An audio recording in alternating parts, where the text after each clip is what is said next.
My name is Gregory Hamilton, and this is The Highway to Heaven in 88 Steps. And today's 71 of doing the same thing every day, of doing some really honest soul searching. We're asking ourselves, what is it that I want to do with my God-given life? Why would you lie to that? What is it that God wants me to do with my God-given life? He's not going to lie to you. So when we're doing this, we're building, and when we're taking our bricks, and we're taking our focus, and we're taking our intentions, and we're manifesting this stuff, right? We know all the work, and we know what it takes to do this stuff. And what that is, it's building character. It's building a base that you stand on. And when you're doing these type of things, you're not trying to deceive yourself when you're writing things down in your book, right? I mean, you're not sitting there saying, I really want to do this, but I'm going to pretend and write that, right? You're not trying to deceive yourself. And so if you're trying to live the life that God wants you to live, it's going to take truth and honesty within yourself. And we all want to think and believe that's what we do, but if we do enough bricks, if we do enough notebook reading, we find out that we're just hypocrites. Every single one of us, all of us, at all times in our lives, and it's how the lesson works. It's how we learn. And so this truth and honesty thing is something that's just can't be overstated enough. Because if you're not going to be true and honest with yourself,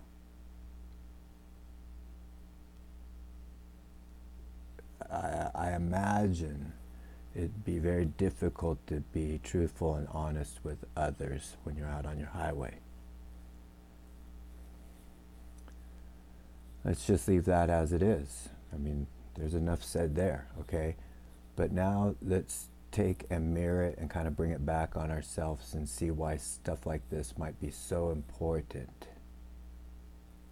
Because when you start living a life of honesty and truth within yourself, and then you start speaking truthfully,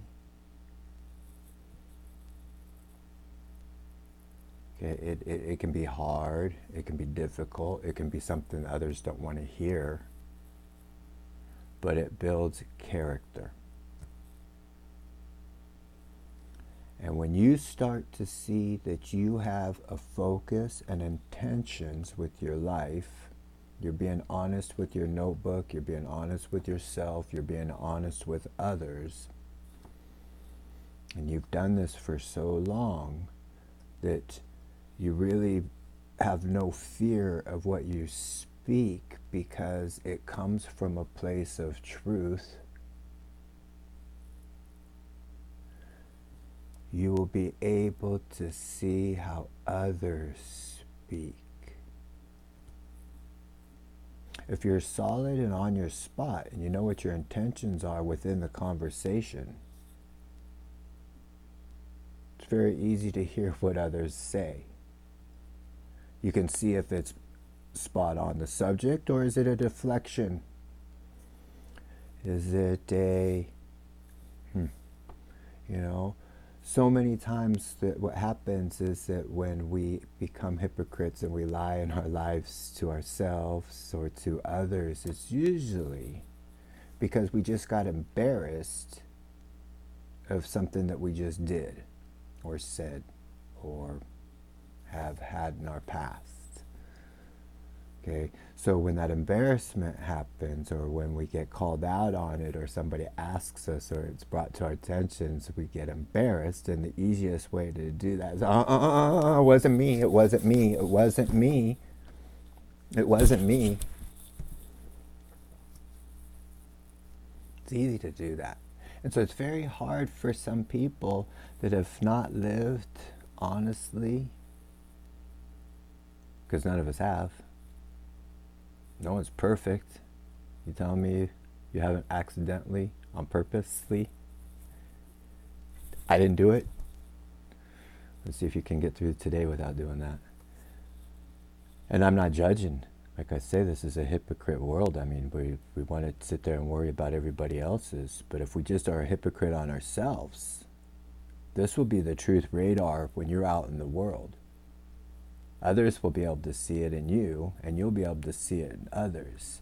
So it will not only help you stay on your highway, help you have communication with God, make your life a lot easier knowing who you are, honestly, truthfully who you are. It's regardless, it doesn't matter what others think of you. You know the truth. And this is why it's so important, because in life, when we do have conversations with strangers, they have their own highway, their own intentions, their own focus. And sometimes just those kind of conversations that will lead us down the wrong highway through all kinds of difficulties can be just nipped in the bud if you know how to honestly read yourself, so that you can honestly read the conversation that you're having with others. So, truth and honesty, I just can't overstate it enough. I was lucky before I started laying bricks, when I was just a little kid, little kid. I found out that if I confessed to what I had just done, I didn't get in trouble. It was bizarre. And I was so young that this weird thing clicked in my head. Like, when I would lie, I'd still get in trouble because they knew I was getting in trouble, or they knew I did whatever the case was. So then once I found out that, once I got caught, because believe it or not, I might have been a little rebellious when I was a kid. I might still be a little rebellious. But I'll always tell you the truth. So I pray for you, and I pray for America.